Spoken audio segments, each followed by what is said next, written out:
नमस्कार माझ्या यूट्यूब फॅमिलीला. आज आहे ना आपण खिचडी करणार आहे, साबुदाणा खिचडी. त्यासाठी मी खिचडीचं म्हणजे शाबूचं माप नाही घेतलेलं, मी अंदाजेच नाही का भिजत घातलेलं आहे. तर एवढ्या नाही का साबुदाणा भिजवले, त्याच्यासाठी आहे ना 1 वाटी शेंगदाणे घेतलेत मी. आणि लाल मिरची पावडरमध्ये करणार आहे आपण, हिरव्या मिरचीतलं नाही करणार आहे खिचडी. तर त्यासाठी 2 बटाटे घेतलेले आहेत. तर आपण आहे ना पहिले तर शेंगदाणे भाजून घेऊया.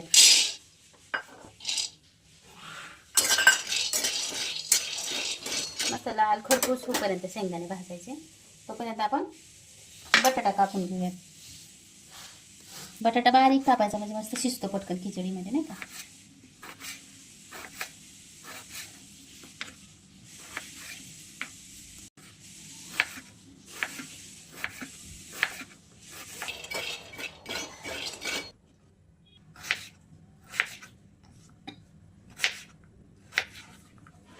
पण आहे ना शेंगदाणे काढून घेऊयात. असेच खरपूस शेंगदाणे भाजून घ्यायचे.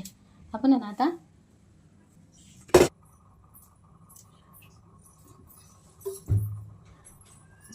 2 पळ्या तेल टाकून घेते. 2-2.5 पळ्या तेल टाकते मी. तर तेलाच्या जागेवर तुपात जरी बनवलं ना खिचडी तरी छान होते. आपण आहे ना बटाटा तळायला टाकून आता बारीक कापून घ्यायचा आणि तळून घ्यायचा मस्त बटाटा, ना त्याचा परतून घ्यायचा. बटाटा खूप टाकला कारण बटाटा जास्त असला ना की चव देते खिचडी मस्त.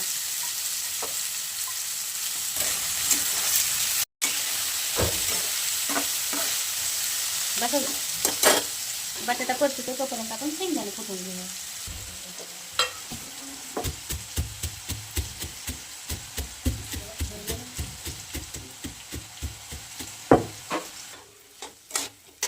थोडंसं आहे ना आपण बटाट्याच्या चवीपुरतं मीठ टाकून घेऊया, कारण बटाटा मीठ टाकून परतीला ना पण चव येते चांगली बटाट्याची, नाही का.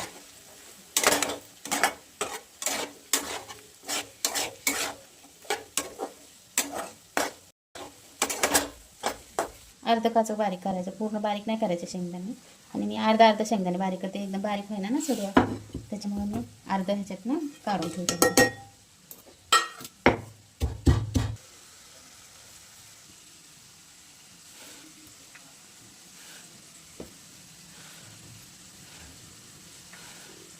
असे म्हणजे नाही का शाबूमध्येच मिक्स करून घ्यायचे इकडं, म्हणजे नाही का तेलात टाकायच्या अगोदरच असं मिक्स करून घ्यायचं. सारी सांगलं माझ्याकडून तर शिजलाय बघा. मला शेंगदाणे कुठून तर बटाटा शिजलाय, मस्त मऊ झालाय. टाकून ह्याच्यात आहे ना लाल मिरची टाकून घेणार, लाल मिरची पावडर टाकून घेणार आहे. आपण हिरव्या मिरचीतली नाही खिचडी करणार, अशी पण खिचडी खूप छान होते बघा लाल मिरचीतली. मला तर अशीच आवडते. 1 चमचा किंवा थोडंसं मी वर घेते, कारण झणझणीची की चरचरीत अशी खिचडी खायला भारी वाटते. हर वेळेस आपण हिरव्या मिरचीतली करतो ना, लाल मिरचीतली पण करून बघा. ह्याच्यात फक्त लसूण, कोथिंबीर, जिरा असं काही टाकायचं नाही, नुसती लाल मिरची पावडर टाकायची. शाबू टाकून घेऊया, भिजवलेला शाबू टाकून घेऊया.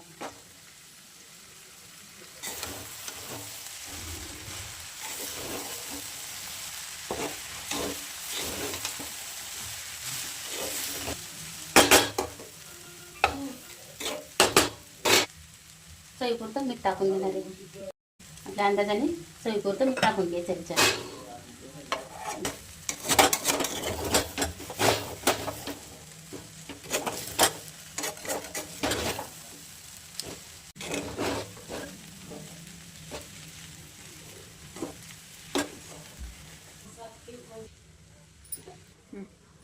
एक 5 ते 10 मिनिटं आपण झाकून ठेवणार आहे. ती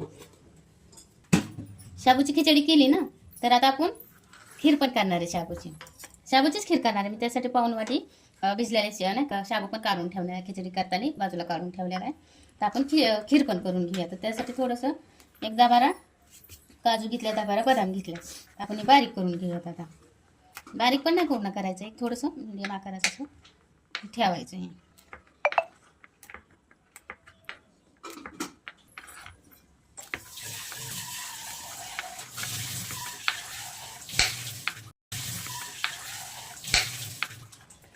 तसं लई बारीक पण नाही आणि लई मोठं पण आहे.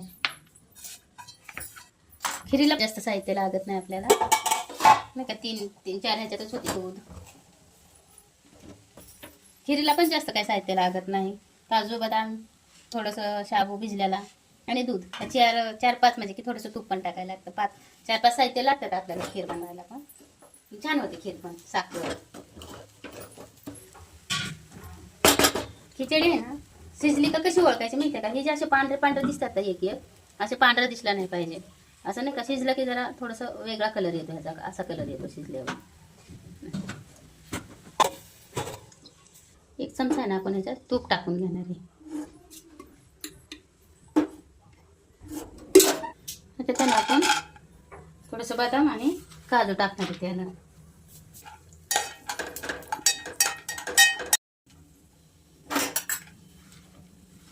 थोडेसे काजू पण टाकून घेऊयात आपण.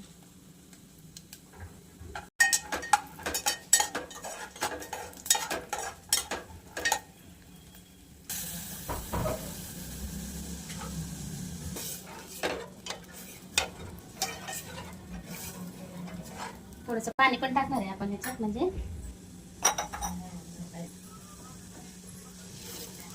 आपण आहे ना थोडीशी साखर टाकून घेणार आहे. 2-3 चमचे नाही का, 4 चमचे साखर टाकून घेतलेली आपण ह्याच्यात. चांगली का बघूयात आपण. खिचडी आहे ना जरा बारक्या कढईत केल्यामुळे थोडी चिकट झाली. जर मोठ्या कढईत जर केली असते ना पसरून तर चिकट झाली नसते. आणि मस्त झाली. पण चवीला अशी करून बघा, खिचडी मस्त होती ना. तर खिचडी आपली तयार आहे. आपण गॅस बंद करूया. साखर करून घेऊयात आपण. म्हणजे विलायची पूड म्हणजे नाही का पावडर जरी टाकली ना तरी चालेल, पण मी नाही टाकणार आहे आता. मला टाकायची असं तर टाकू शकता तुम्ही. उपवासासाठी करतोय ना आपण, तर नाही टाकली तरी चालेल, टाकली तरी चालेल, असं काही नाही. शाबू टाकून घेणार आहे आता.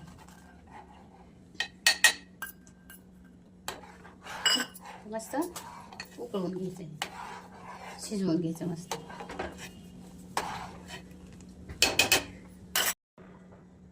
आपली लाल मिरचीतली खिचडी तयार आहे. अशी लाल मिरचीतली करून बघा, खूप छान लागते का. आता ह्याच्यासोबत दही नाही आहे माझ्याकडं, तर दही असतं तर अजून छान लागलं असतं नाही का. शाबूची खीर तयार आहे.